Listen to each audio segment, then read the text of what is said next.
there, welcome back to Escaping Reality. I've had a few people ask me if I would give a little bit more of an in-depth garden tour and homestead tour. So here's a real look into our messy life of our new urban homestead.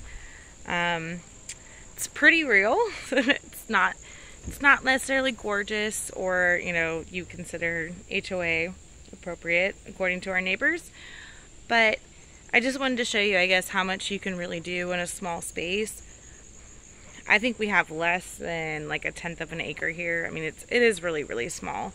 But we're growing a lot of food and we're doing a lot of stuff. So this is completely unedited. I'm not going to go back in and try to make this look pretty. So I'm sorry if it's shaky, and welcome to our homestead. I'm going to start off on our back porch. I have a lot of container things this year. The house that we're currently living in has been in my husband's family for decades, and the soil hadn't really been taken care of. It had been sprayed with herbicide and pesticides, so I realized that I had to do a lot of I couldn't do a lot of in-ground gardening. I had to do a lot of container gardening, which for me is a little hard. Personally, that's up to you. I really like in-ground gardening. If you have good soil and good beds, I think it's easier. But I'm at least going to start off with some of the fun things I have on my porch, and then we'll go look around in my weedy, messy backyard. So as of right now, one of my favorite things that we have on the back porch is our new Meyer lemon. This was just a little stick when we got it. I found it at Kroger for about 20 bucks for one stick. I have not up-potted it. It's still in a really tiny container. But I was about to up-pot it until I realized it was flowering, and I know it's not the best thing to transplant them when they're flowering. So I left it in here. But look, we got baby lemons. The flowers, oh my gosh, if you have never smelled a lemon blossom, it is better than any perfume I've ever smelled. It smelled so amazing. I wanted just to bottle it. But now we've got a couple little lemons happening in there. So I'm going to let it hopefully go to fruit. Meyer lemons, from my understanding, they'll do good in pretty cold temperatures, but not forever. So I'm going to let it be out here for another month, and then we're going to bring it inside and try to keep it alive over winter. Another thing we have is a citronella plant. I actually just up-potted this citronella, and where is he? There we go. A pineapple top. You can see the new growth in there. It's really starting to do good. These are also going to be brought in over the winter. Citronella, from my experience, I grew it before, and it can really handle cold weather. What are you doing? The pineapple, not so much. So my goal is to get this set up with some water propagated herbs. And again, we're going to make sure we try to overwinter it inside, which is going to require some supplemental lighting from what we have available with natural light in our house. Most of the windows are on the south side, but they're all covered in trees and shaded, and so we don't really have south facing natural light. So it's definitely going to take some supplemental stuff. But let's see, we'll keep moving. Our little blueberry this year is actually not that little. Really exploded. We were able to get some fruit from it. This is also going to really need to be up-potted because he's still in his little nursery pot. Probably going to do that this week. Over here, oh my gosh, you can tell my house is a mess. These are all weeds, basically. They're black nightshades, which you can eat. If they are actual black nightshade, I would not suggest that you actually eat this unless you know how to forage it. You can eat them and make pies out of them. They're really good, but you need to make sure they're ripe. So all of that's going to go probably into the chicken coop. I'm going to see if they're going to eat it. If not, it's probably going to go into the compost. Hopefully it doesn't end up seeding anymore. Again, not that it's a bad thing, but it's just not really edible, and it really can take up a lot of growing space. We have some, let's see if I can show you, some ground cherries in a pot. I actually planted a lot of Aunt Molly's ground cherries. I've only had a few due to the herbicide and stuff that have really sprouted, so I'm happy that that one sprouted. Okay, we're about to go into the hot mess of the garden. And again, I'm only showing this because I really want to encourage anyone that you can grow anywhere. This house had been sprayed with herbicide forever. It has been a really rough growing season, especially with the heat and the drought that we've been having here in Indianapolis. But things are really starting to bounce back, so let's go check it out. If you saw my video the other day, I kind of was just like, I think I said beans, squash, tomatoes, weeds, but there's actually a lot in between the weeds, and I really want to encourage everyone to really get into foraging. I'm totally rambling right now, but again, this is going to be completely unedited. There are so many things that are edible around you, and the best thing you can do, I feel, is to interplant, and I love a wild garden. So in between kind of the main crops that I mentioned the other day, there are so many beautiful things growing here that are super edible, super tasty. We're totally enjoying it. So we do have our green beans there. This is taking over the entire fence right there. They actually were really struggling during the heat, and I had a lot of Japanese beetles. I think the other day I said squash beetles. That's not right. Japanese beetles all over my green beans. They're finally starting to bounce back and produce for me, which is really nice. I got a lot of purple basil here. I don't know if you can tell. This is super shaded. Where we're at that's west and east, and we have a lot of mulberry right here, which is really nice for our chickens and our guinea pigs. They love mulberry, and the rabbits as well. But that's why the purple is not showing. This was purple, but now it's going back to a green kind of Genovese basil.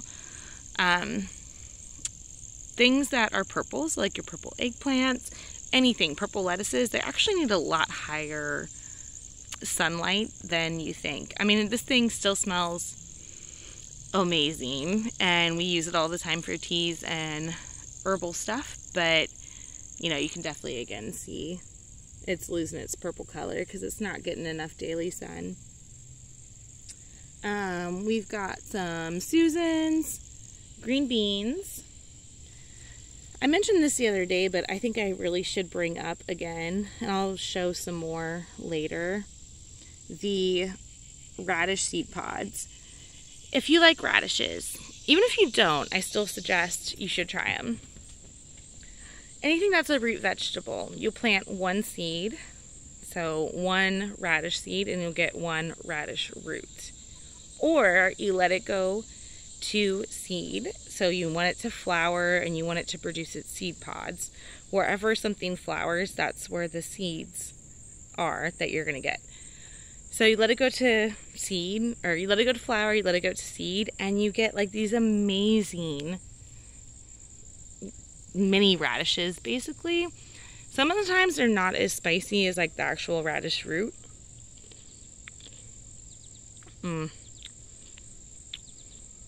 But you get a lot more than just the one root. So, okay, we'll keep going.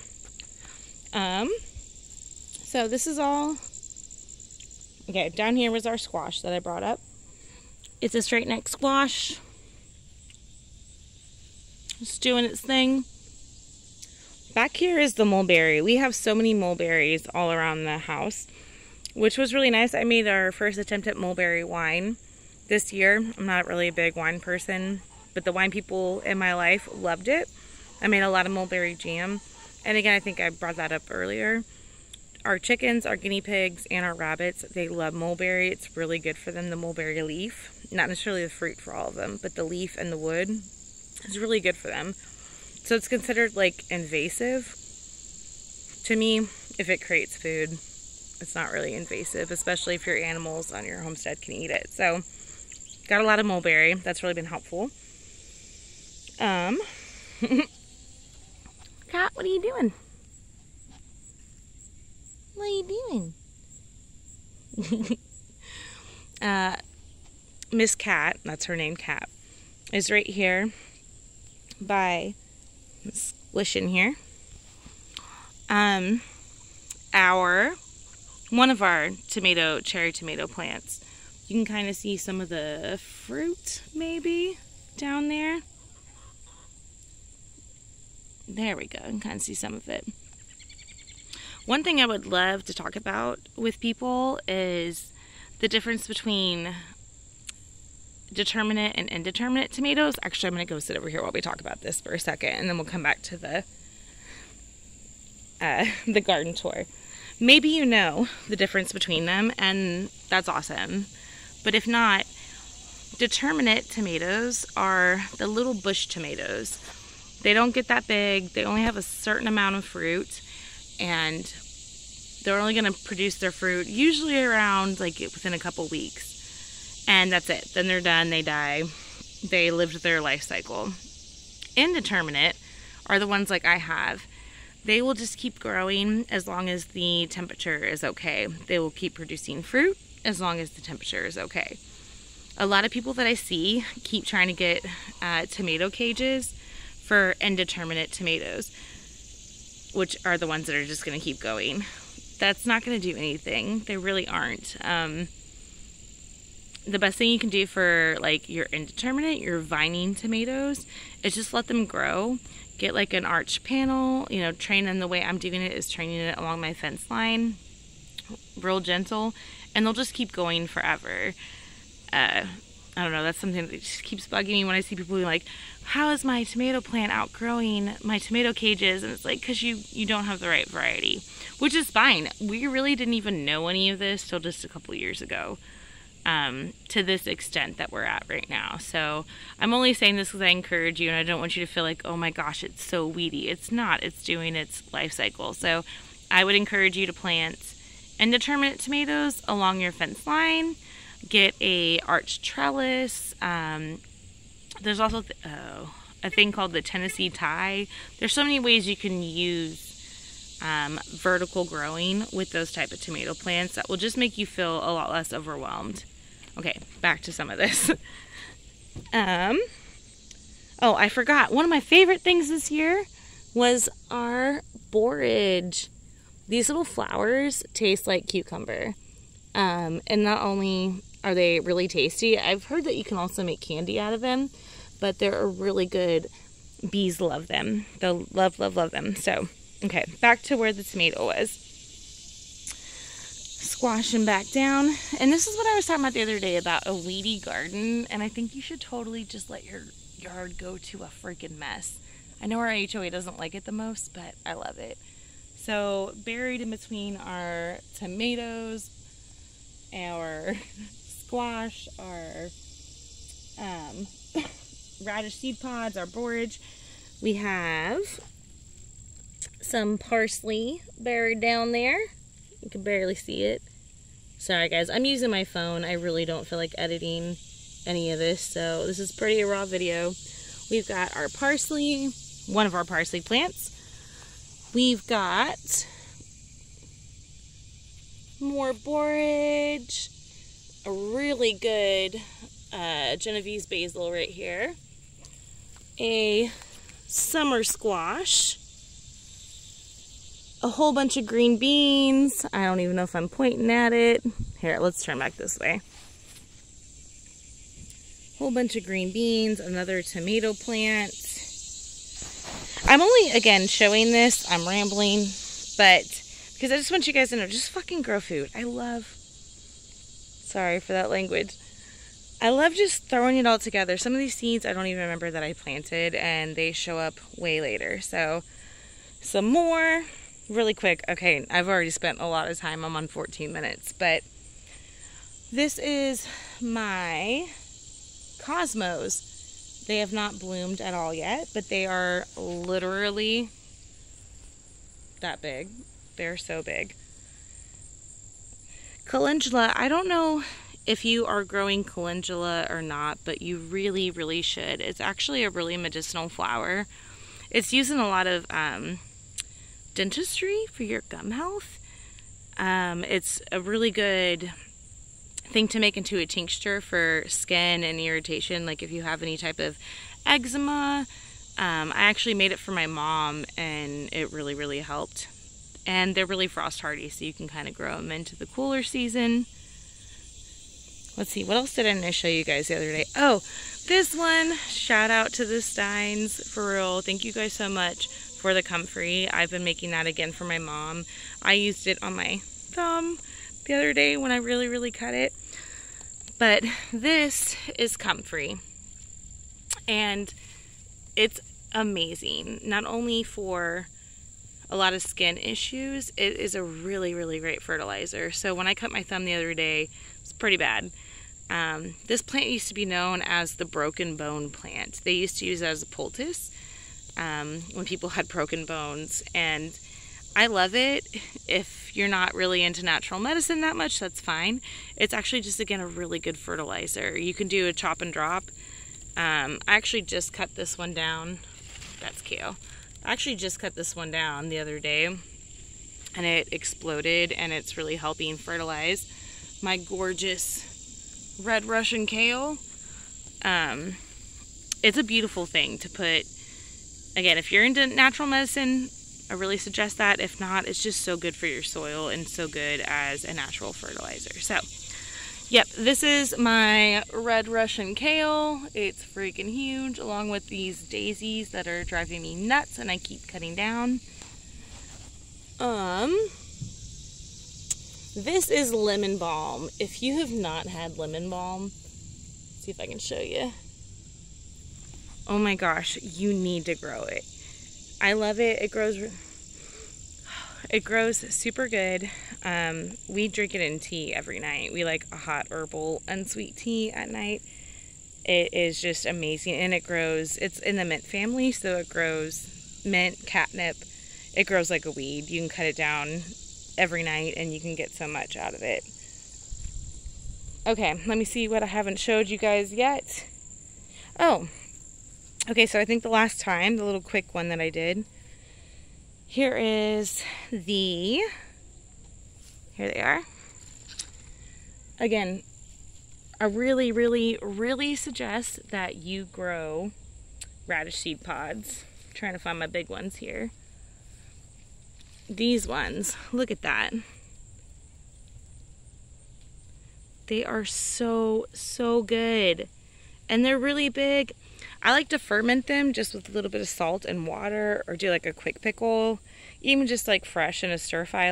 Last night we did like a fresh peanut sauce with those sauteed in them.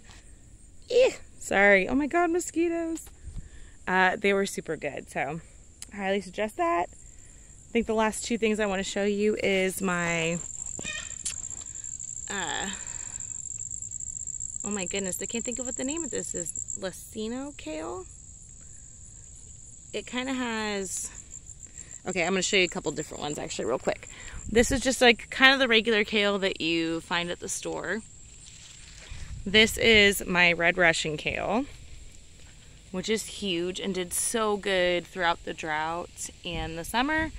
And then this is the Lacino kale. It still did really good throughout the summer. It has a lot more of a bitter taste, which again, I'm not really sure if that was just because the drought we were having, but I still really like it in soups. We had that last night with our spicy peanut sauce that we made. Okay, last couple things, and then I'm gonna get off because this is taking too long. But thank you guys. If you're still here, please hit that subscribe and like, and thank you so much for listening to me ramble. Last couple things I'm really happy about. Our plum tree. This little thing was a dried ass stick, and now he's gonna create plums. That's so cool. And my cabbage, my red cabbage, that it never headed up, but it's been here for so long and it's starting to get some holes in it, that I'm gonna go ahead and take it tonight and make some, I don't know, probably some fermented red cabbage with it. If you guys have not tried ferments, do it. It's good for your body. good for your gut health. So I could show a lot more, but it's been 20 minutes and this is like the most I feel like I can talk right now. So thank you for watching and have a good night.